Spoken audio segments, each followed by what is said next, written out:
माता दी मैं माता रानी से कामना करती हूँ कि आप लोगों को सारी मनोकामनाएं पूर्ण हो।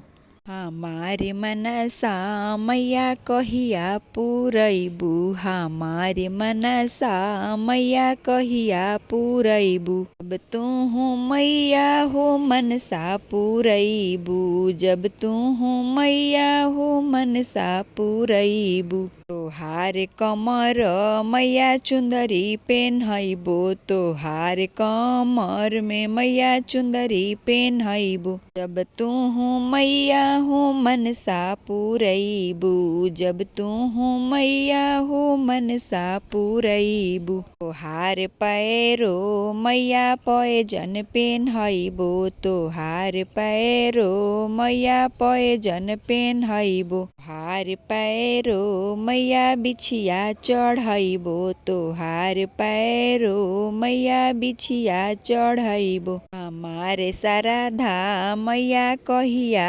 पुरैबू, हमारे श्राद्धा मैया कहिया पुरैबू। जब तू मैया हो श्रद्धा पुरैबू, जब तू मैया हो श्रद्धा पुरैबू। तोहार सिरावा मैया सिंदूरा चढ़ैबो, तोहार सिरावा मैया सिंदूरा चढ़ैबो। जब तू मैया हो श्रद्धा पुरैबू, जब तू मैया हो श्रद्धा पुरैबू। तोहार हाथावा मैया कंगन चढ़ैबो, तोहार हाथावा मैया कंगन पेन्हैबो।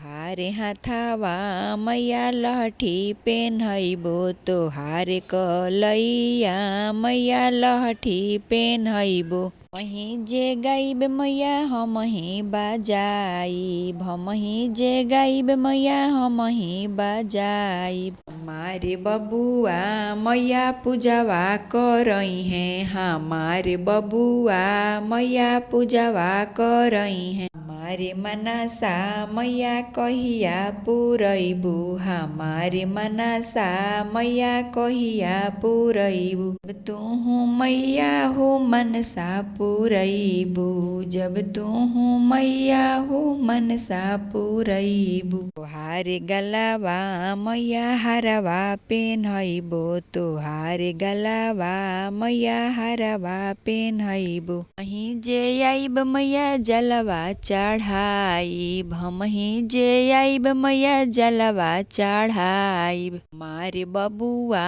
मैया बजवा बजई है, हमारे बबुआ मैया बजवा बजई है। हमारे मनसा मैया कहिया पुरैबू, हमारे मनसा मैया कहिया पुरैबू। जब तू मैया हो मनसा पुरैबू, जब तू मैया हो मनसा पुरैबू। तोहार मंदिर मैया चंदनी चढ़ैबो, तोहार मंदिर मैया चंदनी तनैबो। तोहार मंदिर मैया बाजा बजवैबो, तोहार मंदिर मैया बाजा बजवैबो। हमार श्राद्धा मैया कहिया पुरैबू, हमार श्राद्धा मैया कहिया पुरैबू। हमारे मनसा मैया कहिया पुरैबू, हमारे मनसा मैया कहिया पुरैबू।